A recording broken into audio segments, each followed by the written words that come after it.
Hi viewers, welcome to அம்மா சமையல் special channel. நம்ம இன்றைக்கி பார்க்க போகிற ரெசிபி ஹோம் மேடாக பன்னீர் எப்படி ரெடி பண்ணலாங்கிறத பார்க்கலாம்.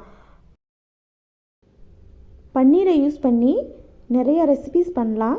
ரசகுல்லா, ரசமலாய், பன்னீர் கிரேவி, பன்னீர் பட்டர் மசாலா, இந்த மாதிரி நிறையா யூஸ் பண்ணலாம். பன்னீர் ரெடி பண்ணுறதுக்காக 1 லிட்டர் அளவுக்கு நல்ல கெட்டியான பாலாக எடுத்துகிட்டு அடுப்பில் வச்சு சூடுபடுத்திக்கலாம். பால் நல்லா சூடானதுக்கப்புறம் நல்லா ஒரு எலுமிச்சம்பழத்தை சாறு எடுத்து நல்லா கொதிக்க வச்சிடலாம். நல்லா பால் கொதிக்க கொதிக்க பால் தனியாகவும் பன்னீர் தனியாகவும் பிரிஞ்சு வரும்.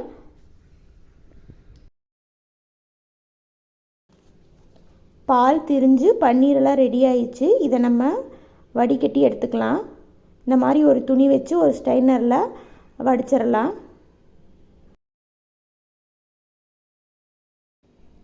நம்ம எலுமிச்சம்பழம் சேர்த்து பன்னீர் ரெடி பண்ணனால பன்னீர் லைட்டாக புளிப்பு சுவையோடு இருக்கும். அதனால் நார்மல் வாட்டரில் ஊற்றி வாஷ் பண்ணிக்கலாம். ஒரு 2 டைம் நார்மல் வாட்டர் சேர்த்துட்டு தண்ணியை ட்ரை பண்ணிக்கலாம்.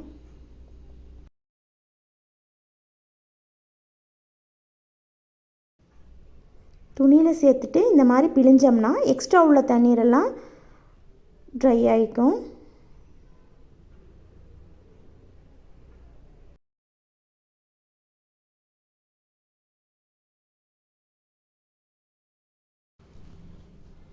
துணியில் இருக்கிற பன்னீரை எவ்வளோ தூரம் டைட்டாக பிழிய முடியுமோ அந்த அளவுக்கு பிழிஞ்சிட்டு ஒரே மாதிரி ஷேஃபாக வச்சுட்டு பன்னீர் மேலே ஒரு வெயிட் வச்சுக்கலாம். இந்த மாதிரி வெயிட் வைக்கிறதுனால இன்னும் உள்ள தண்ணிகள்லாம் வடிஞ்சுக்கும். பன்னீர் ஒரே ஷேஃபாக கிடைக்கிறதுக்காக இந்த மாதிரி ஒரு வெயிட்டை வச்சுக்கலாம். வெயிட் வச்சுட்டு ஒரு 4 மணி நேரம் அப்படியே ரெஸ்ட் கொடுத்துக்கலாம். 4 மணி நேரத்துக்கு அப்புறம் எடுத்து ஓப்பன் பண்ணி பார்க்கலாம் எப்படி இருக்குதுன்னு. பன்னீர் நல்லா சூப்பராக கடைகளில் கிடைக்கிற மாதிரி அதே ஸ்ட்ரக்சரில் சூப்பராக ரெடி ஆயாச்சு. பன்னீரை நல்லா க்யூபாக கட் பண்ணிக்கலாம்.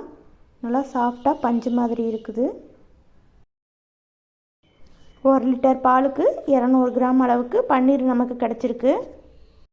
வீட்டிலையே ரொம்ப சுலபமாக பன்னீர் நம்மளே ரெடி பண்ணிக்கலாம். அம்மா சமையல் ஸ்பெஷல் சேனலை சப்ஸ்கிரைப் பண்ணுங்கள், வீடியோவை லைக் பண்ணுங்கள், ஷேர் பண்ணுங்கள், கமெண்ட் பண்ணுங்கள். தேங்க்யூ.